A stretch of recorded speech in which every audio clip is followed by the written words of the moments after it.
Papa mummy के लिए best gift कारवा मिनी।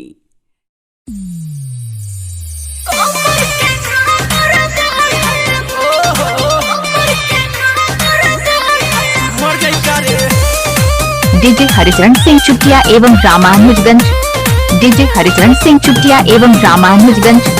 डीजे हरिचरण सिंह चुटिया एवं रामानुजगंज।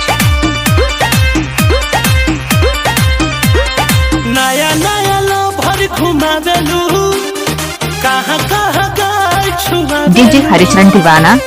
डीजे हरिचरण दीवाना।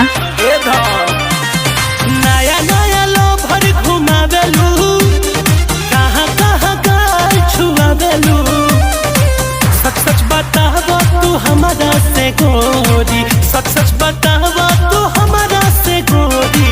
कौन पीछा पड़ल बा जब से यारवा छोड़ल बा। आई हो दादा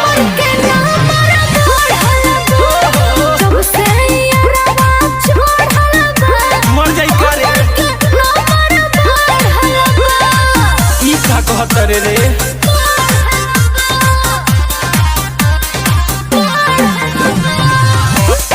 डीजे हरिचरण सिंह चुटिया का यूट्यूब चैनल को सब्सक्राइब करें।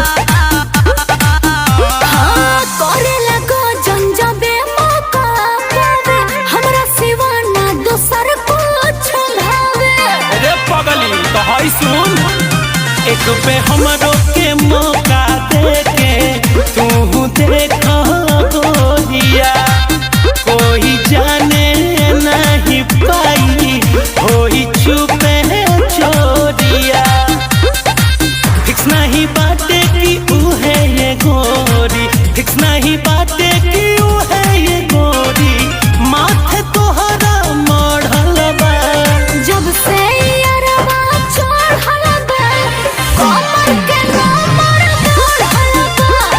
जब से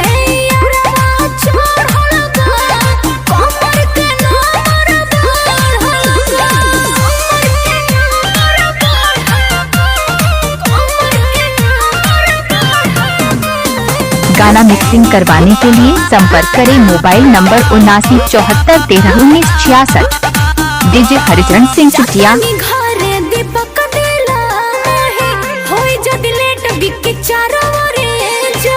अरे जोहे वाला के जोहे दो लो होई सुनो। काहे ले तारू टेंशन कुछ बोली नहीं हो। हमर में हर नहीं हो कि लगाई ताही हो। जे भी बा तोहरा कांटेक्ट में गोरी, जे भी बा तोहरा कांटेक्ट में गोरी। सुननी हो सब है तोरल बा जब से यारवा छोड़ल बा। आई हो दादा जब से यारवा छोड़ल बा। अच्छा उमर के नंबर बढ़ल बा। चल किन दी वही साइज के। अरे पूरा इंडिया हिली बाबू, खाली तू देखत जा।